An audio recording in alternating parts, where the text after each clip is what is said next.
Hello, स्वागत है आपका। आज हम करने वाले हैं types and errors in Python. Types और एरर्स क्या होते हैं? सो हम पाइथन कैसा लैंग्वेज है? EFP है ना। Easier to ask for forgiveness than permission. बाकी लैंग्वेजेस जैसे C++ या सी का सी LBYL है, लुक बिफोर यू लीप, है ना। क्या मतलब है इसका कोडिंग के टर्म्स में? कैसे इन दोनों कंसेप्ट को हम डिफाइन करते हैं? जैसे मान लो मेरे पास दो नंबर है, x=10 और y=20। इन दोनों को मेरे को डिवाइड करना है। पाइथन में मैं सीधा ऐसा लिख देता हूँ। बाकी लैंग्वेजेस में ना ऐसे नहीं करते हैं। यूजुअली हम ना चेक करते हैं कि दोनों इंटीजर है कि नहीं, या कुछ भी। मान लो मेरा नंबर्स का डेफिनेशन ही सिर्फ इतना ही है कि मेरे पास इंटीजर्स ही हो सकता है, फ्लोट नहीं हो सकता। तो बाकी लैंग्वेजेस में हम चेक करते हैं, इस तरह से कुछ लिखते हैं कोड को। तुम पाइथन में भी ऐसा लिख सकते हो, कुछ गलत नहीं है। बट ये पाइथोनिक नहीं है, ठीक है। अगर दोनों इंट ही है तभी आप x/y कर सकते हो। पहले तो ये हो गया, तो ये एक चेक हो गया। पाइथन, जब भी हम पाइथन का कोड लिखते हैं, आप कहीं पर भी ये इस तरह से नहीं देखोगे लिखते हुए। यूजुअली लोग कुछ और करते हैं इसकी जगह। इसको पाइथोनिक आप नहीं बोल सकते, क्योंकि ये EFP प्रिंसिपल को फॉलो नहीं कर रहा है, ये LBYL को फॉलो कर रहा है, लुक बिफोर यू लीप। आगे बढ़ने से पहले हम चेक कर रहे हैं। लुक बिफोर यू लीप क्या कहता है? आगे बढ़ने से पहले चेक करो कि क्या ये डेटा सही है। तो लुक बिफोर यू लीप में हम कहते हैं कि पहले तो ये इंटीजर होना चाहिए, और दूसरा, अब ये ठीक है, पूरा कंडीशन ठीक है। तो कहने का मतलब, अगर मैं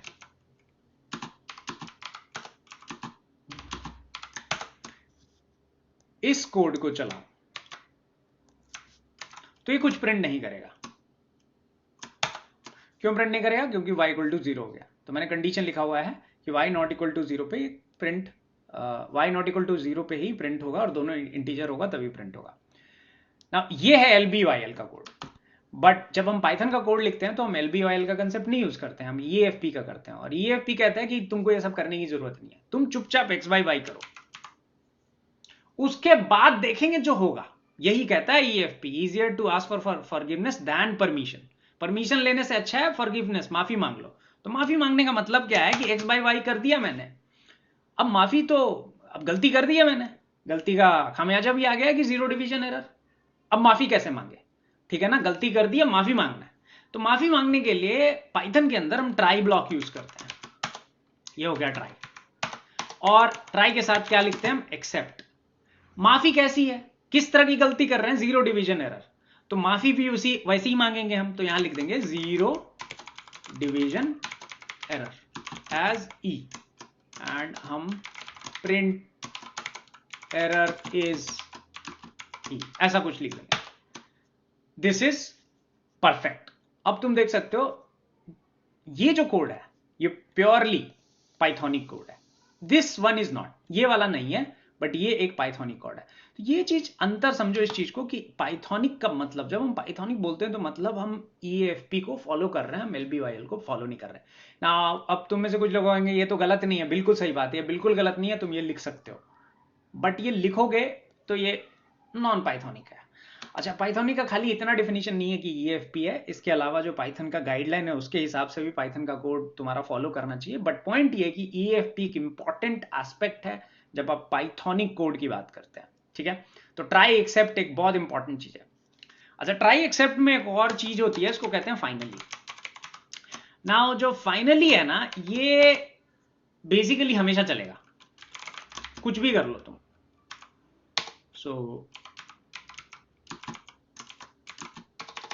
इसका मतलब ये है कि तुम कुछ भी एरर आए ना आए, कुछ भी हो, ये y/x हमेशा चलने वाला है, ठीक है ना। चाहे कुछ भी हो जाए, चाहे एरर आए ना आए। तो अब हम इस एरर को एक बार हटाते हैं 2 मिनट के लिए, और हम यहाँ पर एक वैलिड वैल्यू डालते हैं। तो ये कोड तो चल ही रहा है, ये कोड भी चल रहा है, ठीक है।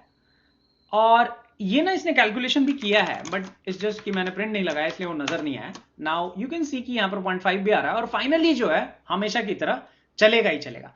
तो कई बार क्या होता है ना, हम कोड लिखने के बाद एंड में कुछ क्लीन अप प्रोसेस करना चाहते हैं। जैसे डेटाबेस के केस में क्या होता है, कई बार डेटाबेस से कनेक्ट करके डेटा फेच करके डेटा को क्लोज करना होता है। तो फाइनली में आप क्लोज वाला पार्ट लिख सकते हो, और भी बहुत कुछ कर सकते हो। पॉइंट ये कि फाइनली कोड का वो हिस्सा है जो मस्ट बी एग्जीक्यूटेड होता है।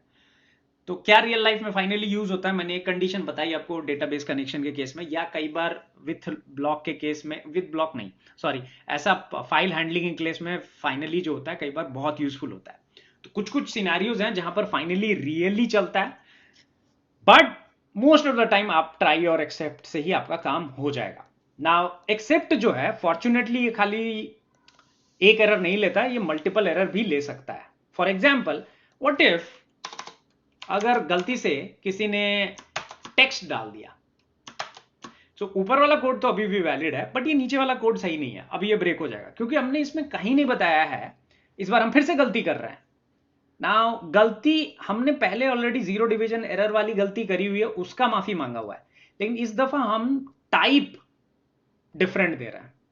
तो इस बार हमको जो एरर आने वाला है वो टाइप एरर आने वाला है, और उसकी गलती की माफी हमने नहीं मांगी है। तो हम क्या करेंगे, इसको चलाएंगे और गलती आ गई, पाप कर दिया हमने। तो हम क्या करेंगे, ये वाला पाप को भी हमको ठीक करना है। तो हम इसको कॉपी करते हैं और ये जीरो डिवीजन एरर के साथ में ना हम यहां पर कॉमा लगा करके टाइप एरर पैरेंथेसिस में ऐसे रैप कर देते हैं। जब ये कर दोगे ना आप, उसके बाद जब आप ये चलाओगे, सो आपको ये बताएगा कि okay this is fine. So basically error is int and str, ये आपको बता रहा है कि आपका एरर इस तरह का है ना। ये प्रिंट इसलिए कर रहा है, पहले तो ये है क्योंकि मैंने यहां पर ये लिखा हुआ है, ठीक है, और मैंने यहां पर फाइनली भी लिखा हुआ है। इस फाइनली को मैं हटा देता हूं पहले तो। सो आपको ये समझ में आ जाएगा कि प्रिंट नहीं लगाने से और प्रिंट लगाने से क्या फर्क पड़ता है। ओके, सो यहां पर ओके, सो एज ई मैंने क्या गलत किया हुआ है, ओके एक्सपेक्टेड। ओके, सो यहां पर एक काम करते हैं, हम ना बस पास लगा देते हैं, ठीक है। तो यहां पर कुछ नहीं हो रहा, राइट, लेकिन इस पास को हटा करके मैं बस एक बार ही दिखाना चाहता हूं कि प्रिंट होगा तो क्या होगा, और इस पास को मैं कमेंट कर देता हूं। So error is unsupported operand type for int and str, ठीक है। तो ये चीज ध्यान रखना, जब तुम्हारे पास मल्टीपल पाप हो तो आपको मल्टीपल पाप को कॉमा कॉमा देके सेपरेट करना है, और एज ई कुछ भी लिख सकते हो, इट डजेंट मैटर, ये एक एलियास है, और इस एलियास को नीचे आप रिप्रेजेंट कर सकते हो इसे समझने के लिए कि किस तरह का एरर है। तो आप देख सकते हो ये काफी यूजफुल है। यूजफुल इसलिए है क्योंकि जब मैंने टाइप एरर दिया तो मेरे को टाइप एरर का आउटपुट दे रहा है, और अगर मैं यहां पर जीरो डिवीजन जीरो कर दूं इसको, तो यहां पर error is division by zero. So basically ये अपने हिसाब से मॉडिफाई भी कर पा रहा है अपने आप को। नाउ ये बहुत यूजफुल है कि आप अपने कोड को हमेशा एक्सेप्ट में ये वाले एरर लिखो। कुछ लोग ये भी करते हैं जो बिल्कुल मत करना।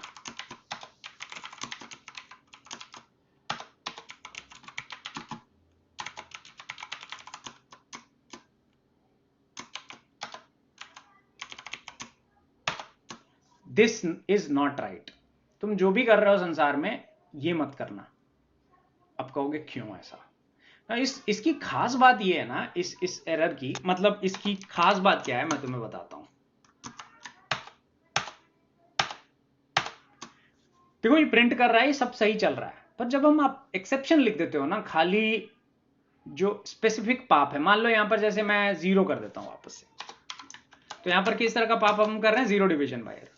तो सबसे पहले तो ये मेरे को ये नहीं बता रहा कि किस तरह का एरर है। फॉर एग्जांपल अब मैं यहां पर एज ई कर भी देता हूं मान लो, और यहां पर मैं प्रिंट ई कर भी देता हूं, तो इसको मैं चलाऊं तो ये मेरे को डिवीजन बाय एरर बता रहा है। बट जब आप यहां पर एक्सेप्शन लिख देते हो ना, तो इसका मतलब दुनिया में कोई भी तरह का एक्सेप्शन को ये खींच लेगा। पर आइडियली मेरे को तो ये दो एक्सेप्शन ही डालने हैं ना, जीरो डिवीजन एरर और टाइप एरर। मेरे को तो और तीसरा एक्सेप्शन, तीसरे तरह का पाप मैं एक्सपेक्ट नहीं कर रहा हूं अपने डेटा में। तो कहने का मतलब जब एक्सेप्शन आप लिख देते हो ना, तो दुनिया में जितना भी तरह का एक्सेप्शन हो सकता है पाइथन के अंदर, वो सारे को कैप्चर कर रहा है। तो अब आप में से कुछ लोग ये सोच रहे होंगे ये तो अच्छी बात है, सब कुछ कैप्चर कर रहा है, तो नहीं, अच्छी बात नहीं है।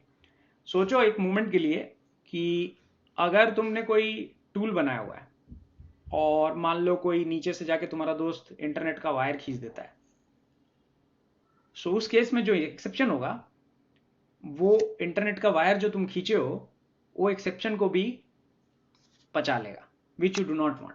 इस तरह के एक्सेप्शन को तुम देखना चाहोगे कि क्या तुम्हारा कनेक्टिविटी तो लॉस नहीं हो गया है, वो तुमको दिखना चाहिए, क्योंकि अगर हर चीज को तुम एक्सेप्शन में डाल रहे हो ना, तो पीछे से इंटरनेट चला गया, वायर खींच लिया, पावर ऑफ हो गया, वो रिकॉर्ड नहीं हो पाएगा, तो तुमको कभी समझ में नहीं आएगा, तुम कभी अच्छे से डिबग नहीं कर पाओगे अपने कोड को कि तुम्हारे कोड में हुआ क्या प्रॉब्लम।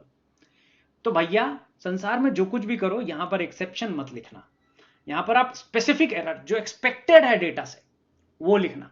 चाहे तो 10 बार आपको अलग अलग एरर लिखना पड़े कॉमा कॉमा करके, बट वो आप स्पेसिफिक, उससे क्लैरिटी होती है कि बस हम इतने ही एरर्स को हैंडल कर रहे हैं, इससे डिफरेंट कोई भी एरर आएगा तो हमारे लिए ओके है। क्यों? क्योंकि हम समझना चाहते हैं कि वो एरर क्यों आया। तो कभी भी ये यहां पर एक्सेप्शन मत लिखना। ये हो गई पहली बात। दूसरी बात, ये एक्सेप्शन है क्या? आपने बोल दिया इतना सारा बात, तो इसके लिए ना आपको थोड़ा सा पाइथन के डॉक्यूमेंटेशन में जाना पड़ेगा और ये वाला पेज को खोलना पड़ेगा, एक्सेप्शंस वाले पेज को।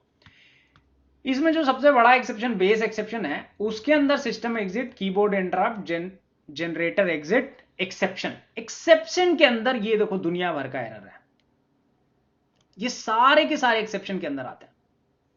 ठीक है, ये देख रहे हो सारे के सारे, ये सब एक्सेप्शन है। दैट्स वाई, इसीलिए मैंने बोला यहां पर एक्सेप्शन मत लिखना। ठीक है, सो इसे, क्योंकि ये सारा का सारा एरर इसके अंदर आ जाएगा।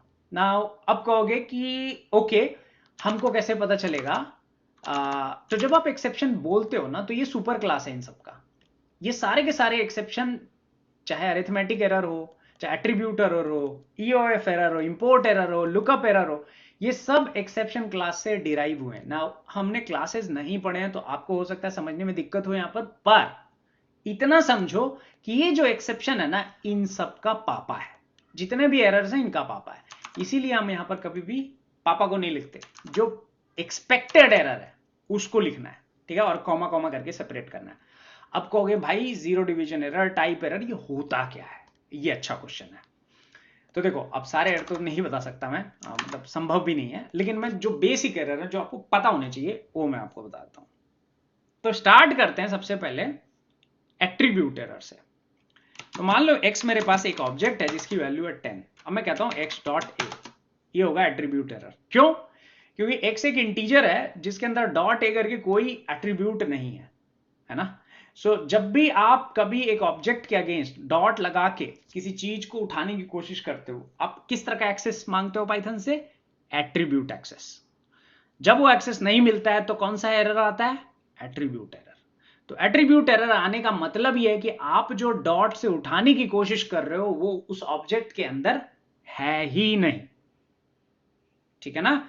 तो ये बोल भी रहा है, इसलिए पढ़ा करो, int object has no attribute A. ठीक, ओके, गुड। अब मैं जैसे मान लो इंपोर्ट मैथ लिखता हूं, मैथ डॉट सील लिखता हूं। सो ये एट्रीब्यूट एक्सेस है अगेन, और ये वैलिड एक्सेस है, इसीलिए मेरे को कुछ रिटर्न हो रहा है। वो सही है गलत है वो दूसरी चीज है, बट पॉइंट ये है कि मैथ डॉट सील कुछ तो है ना, इसीलिए। तो ये एट्रीब्यूट एक्सेस है, तो एट्रीब्यूट एरर ऐसा होता है। नाउ एक ऑब्जेक्ट है z जो डेटा में है ही नहीं पड़ा हुआ। जब मैं इसको ढूंढने की कोशिश करूंगा और इसको पाइथन में अगर नहीं मिलता है तो कौन सा एरर आता है? Name error. नेम एरर का मतलब हो गया कोई ऐसी चीज आप ढूंढने की कोशिश कर रहे हो जो पाइथन के इंटरफेस, जो आपका करंट सेशन है उसके अंदर वो प्रेजेंट ही नहीं है। Name error, good. What about this type error? क्यों टाइप एरर? क्योंकि देखो, आप एक इंटीजर x एक इंटीजर है जिसको आप सबस्क्रिप्ट नहीं कर सकते, तो यहां पर टाइप एरर है। टाइप एरर और भी तरीके से आ सकता है। x में स्ट्रिंग ऐड करने पे, x एक नंबर है जिसमें आप स्ट्रिंग ऐड नहीं कर सकते, ये भी टाइप एरर है। ठीक है ना? क्यों? क्योंकि नंबर में स्ट्रिंग ऐड नहीं हो सकता, करेक्ट। सो अगर नंबर्स को आप लिस्ट की तरह काम करने की कोशिश करोगे तब भी टाइप एरर है। क्यों? क्योंकि नंबर है, लिस्ट नहीं है, तो ये पॉसिबल नहीं है। Okay, good. Now let's say कि एक m एक लिस्ट है और m में 10th इंडेक्स पे कुछ वैल्यू तुमको देखनी है ना। मुझे पता है कि इसमें मैक्सिमम जो इंडेक्स की वैल्यू है 2 है, 10 तो है नहीं, तो यहां पर क्या एरर आएगा? Index error. क्यों है? क्योंकि ये 10th इंडेक्स एग्जिस्ट ही नहीं करता है। ठीक है ना? तो ये चीज ध्यान रखना। तो जब इंडेक्स नहीं मिलेगा ना, सो तब उस केस में इंडेक्स एरर आएगा। ठीक है ना? इंडेक्स एरर ये होता है। तो हमने कौन कौन से देखे? नेम एरर देख लिया, एट्रीब्यूट एरर देख लिया, टाइप एरर देख लिया, इंडेक्स एरर देख लिया। और कौन से एरर होते हैं? और ये बहुत सारे होते हैं। तो एक मैं और दिखाता हूं आपको, import OS और OS डॉट लेट से path या OS डॉट chdir। अब ये क्या करता है भूल जाओ 2 मिनट के लिए, बट पॉइंट ये है, ये कोई पाथ है सिस्टम में जिसको ढूंढने की कोशिश कर रहा है। तो जब भी कोई पाथ आप सही नहीं डालते हो, कोई फाइल लोकेशन आप ठीक नहीं डालते हो, तो कौन सा एरर आएगा? File not found error. ठीक है, तो फाइल नॉट फाउंड मतलब आपने कोई फाइल ढूंढी जिसको आप ढूंढ रहे हो और वो फाइल उस जगह पे नहीं है और फोल्डर उस जगह पे नहीं है, तो उस केस में फाइल नॉट फाउंड एरर आएगा। Okay good. मान लो मेरे पास एक डिक्शनरी है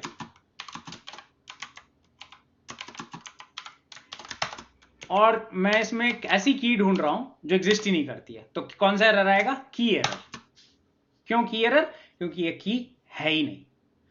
सो इन सब केसेस को आप ट्राई एक्सेप्ट से सॉल्व कर सकते हो। इस सारे तरह के एरर को आप ना ट्राई एक्सेप्ट से सॉल्व कर सकते हो। ठीक है, अच्छा इसमें कुछ और एरर देख लेते हैं, जस्ट बिकॉज हमको पता है जीरो डिवीजन एरर हमेशा जब जीरो से डिवाइड करते हैं तब आता है। असर्शन एरर क्या होता है? असर्शन एरर जब मान लो x की वैल्यू मान लो 10 है और तुम चेक करना चाहते हो क्या x 10 है, तो कुछ नहीं आया, सब ठीक है। बट लेट्स से किसी ने x की वैल्यू 5 कर दी और अब तुम फिर से चेक कर रहे हो क्या x की वैल्यू 10 है, तो अब एरर आ जाएगा, असर्शन एरर। ठीक है ना, तो इसको बोलते हैं असर्शन एरर। तब जब असर्ट कोई चीज दो वैल्यू बराबर नहीं होती एक्सपेक्टेड वैल्यूज के उसके बिना, तो असर्शन एरर आता है।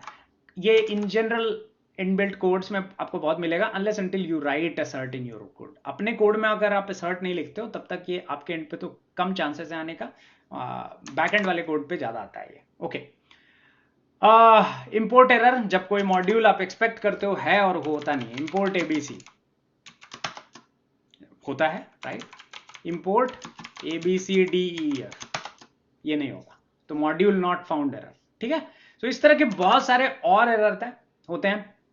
ठीक है ना, मॉड्यूल नॉट फाउंड एरर आ गया। नेम एरर, ओएस एरर के अंदर बहुत सारा और तरह का एरर आता है। Reference error, syntax error. Syntax error तो जब आप कोई सिंटैक्टिकल प्रॉब्लम, जैसे मैं ऐसे लिख दूं और ऐसे लिख दूं तो ये सिंटैक्स एरर है, राइट? इसका मैंने क्लोजिंग पैरेंथेसिस नहीं डाला है, अच्छा सिंटैक्स एरर। फिर कई बार लोग ऐसा करते हैं, for I in let's say x, है ना, या एम, और यहां पर प्रिंट आई और प्रिंट आई, ऐसा कुछ करोगे, सो इंडेंटेशन एरर। तो यहां हमने गलत इंडेंटेशन किया हुआ है, इसकी वजह से आ रहा है। ठीक है, सो इस तरह के बहुत सारे और एरर हैं जो इसके अंदर है। रिकर्जन एरर, जो कई बार आप सेम कोड के अंदर सेम कोड को जब कॉल बैक करते हो तो जो पाइथन का स्टैक होता है जो फिल हो जाता है, तो उस केस में आपको रिकर्जन एरर आता है। टाइप एरर, वैल्यू एरर, ये हमने देख ही लिया है। ओके, सो ये जो है इन जनरल, वैल्यू एरर नहीं देखा। ओके, वैल्यू एरर का क्या मतलब है? मान लो आपका टाइप ठीक है बट एक्सपेक्टेड वैल्यू सही नहीं है। कैसे, कब हो सकता है ये? तो जैसे square root of a negative number, it's not a valid, मतलब इसके अंदर ना कोई भी मैं नंबर डालूं तो ये चलेगा, बट इसके अंदर अगर मैं नेगेटिव वैल्यू डाल दूं तो ये नहीं चलेगा। ठीक है, ये वैल्यू एरर है। वैल्यू एरर का मतलब है कि नंबर चाहिए मुझको, बट नंबर का एक लोअर और अपर बाउंड है, इससे छोटा अगर होगा तो that will give you a value error. तो वैल्यू एरर और टाइप एरर में अंतर ये है, ठीक है ना? वैल्यू एरर में टाइप मैच हो जाता है, बट वो जो वैल्यू का बाउंड है वो मैच नहीं होता, उस केस में वैल्यू एरर आता है। अब कहोगे आपको कैसे पता? तो भाई ये ना पढ़ पढ़ के समझ में आया, ठीक है ना? ये जितना आप पढ़ोगे एरर को उतना आपको एक क्लैरिटी मिलता जाएगा लाइफ में। और ये जितना भी एरर आपको स्क्रीन पे आपके दिख रहा है ना, ये एरर सबसे ज्यादा मोस्ट फ्रीक्वेंट अकरिंग एरर्स हैं और उनको ही मैं डिस्कस कर रहा हूं क्योंकि सबसे ज्यादा आपको मिलेंगे। ठीक है, और इनको बस आपको समझना है एक बारी के लिए। अगर एक बारी आपको समझ में आ गया ना कि इसका मतलब क्या है, कैसे हो रहा है, और जो मतलब मैंने बताया वो बस ध्यान रखना आपको, तो you are set for the entire life time. ठीक है ना? बाकी आपको इसमें से कुछ नया एरर आ गया तो इससे बाहर तो नहीं आने वाला है, डेफिनेटली इसी के अंदर होगा। अब आप इसके ऊपर जाकर के पढ़ सकते हो कि भैया कौन से एरर का कौन सा मतलब, यहां सब लिखा हुआ है, तुमको कहीं किसी दूसरे पेज पे जाने की जरूरत नहीं है, और एक्सेप्शन को आप इस तरह से देख सकते हो। तो याद रखना, जो पाइथन होता है उसके अंदर हमेशा हम कोड को ऐसे लिखते हैं, ऐसे नहीं। ठीक है, तो लाइन नंबर 163 जो है वो ये वैलिड वे है लिखने का, ये बैड वे है लिखने का, और ये जो है नॉन पाइथोनिक है। तो this is non pythonic, line number 162, this is very very good way, pythonic way, and this is this is a horrible thing to do, ये कभी मत करना भगवान के लिए, please do not do this, please do not write something like this, try except block. अंग्रेजी में भी बोल दे रहा हूं, हमेशा हमेशा जब भी आपको एक्सेप्शन, आपका किया हुआ पाप आपको अगर पता है तो उस पाप को आप कॉमा सेपरेट करके एज ई लगा दो, बस हो गया, और कुछ नहीं करना, उसी को प्रिंट कर लो। बाकी ई के अंदर आप कॉन्टेक्स्ट लगा करके उसका एक्चुअल वैल्यू टेक्स्ट वेक्स्ट आपको उठाना है तो वो सब भी कर सकते हो, ये हम बाद की क्लासेस में देखेंगे, don't worry about it much. But आपको समझ में आना चाहिए कि हम कैसे चीजों को वैलिडेट करते हैं पाइथन के अंदर ना। एक छोटा सा एग्जांपल दे करके इस क्लास को मैं खत्म कर दूंगा। जैसे मान लो मेरे को एक फंक्शन लिखना है डिवाइड, और इसमें 2 नंबर है ना, मैं इस कोड को सिंपली ऐसे लिख सकता हूं, but again this function has a problem, user का पता नहीं, यूजर कुछ ये कर सकता है, राइट? तो इस एक्सेप्शन को हम हैंडल करने वाले हैं। सो हम कहेंगे try a by b except, क्या एक्सेप्ट, 0 डिवीजन एरर, और उसी तरीके से लिखना है जैसे वो एरर आता है, ठीक है? और क्या error, type error, as e print my error is e and you are set, ठीक है? और यहां पर आप कर सकते हो एक काम,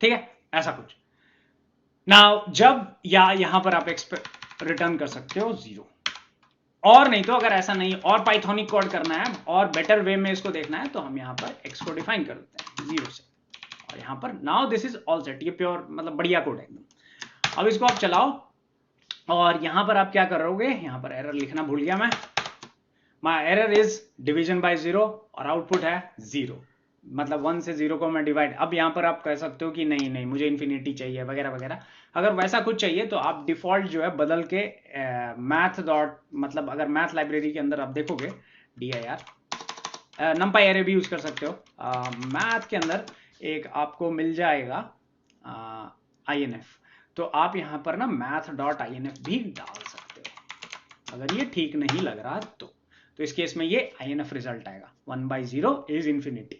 Now what about 1 by a, again my error is unsupported, तो ये पता चल रहा है कि इस केस में एरर है, बट व्हाट इफ कोई वैलिड नंबर आप डालते हो तो परफेक्ट, ठीक है ना? सो ये कोड आपका परफेक्ट है, इस कोड में आपको कोई भी इश्यूज नहीं होंगे। सो और अगेन इस कोड से आप चेक कर सकते हो, again math dot is inf, और यहां पर मैं चेक करूं कि 1 by 0, तो ये कहता है ट्रू, मतलब कि ये एक इन्फिनिटी रिटर्न कर रहा है, इसका मतलब आपका कोड में कुछ तो इशू है, या जो वैल्यू आप पास कर रहे हो उसमें कुछ तो प्रॉब्लम है। तो इसे आप ये भी डिटरमाइन कर सकते हो जो वैल्यू पास हो रही है वो ठीक है कि नहीं, ठीक है ना? सो ये यूजफुल है मेरे हिसाब से, जो कोड होना चाहिए आपके पाइथन के हमेशा इस तरह से होने चाहिए। तो आप जनरली चीजों को नहीं चेक करते हो, बट आप अगर आपको चेक करना है तो आप हमेशा ट्राई एक्सेप्ट लगाते हो rather than if is instance वगैरह वगैरह। सो ये एक छोटा सा इंट्रोडक्शन था किस चीज के बारे में, एरर्स के बारे में, और एरर्स पता होना चाहिए, मेरे हिसाब से ये बहुत यूजफुल चीज है, आदमी को करते करते समझ में आता है। सो अगर लेटर क्लासेस में जब हम पांडास करेंगे तो उसमें हम देखेंगे बहुत लोगों को पांडास डेटा फ्रेम में हम डॉट से और स्क्वायर ब्रैकेट से जब एक्सेस करते हैं दोनों में अंतर होता है, बहुत लोगों को लगता है दोनों सेम चीज है, बट नहीं, दोनों सेम चीज नहीं है, एक एट्रीब्यूट एक्सेस है और एक आइटम एक्सेस है, दोनों में अंतर होता है, ठीक है ना? सो द पॉइंट इज कि वो चीज हमको पता होनी चाहिए कि क्या हम एट्रीब्यूट एक्सेस लगा रहे हैं या हम कोई और एक्सेस मेथड लगा रहे हैं। सो ये क्लासेस करने के बाद, जो क्लासेस है पाइथन के अंदर उसको करने के बाद ये क्लैरिटी ज्यादा मिलती है, ठीक है? आई होप ये समझ में आ गया होगा। मिलते हैं अगली बार, तब तक के लिए अपना ध्यान रखिए, ख्याल रखिए, take care, bye bye, good night, शुभ रात्रि, शब्बा खैर, और जय हिंद, जय भारत, बाय।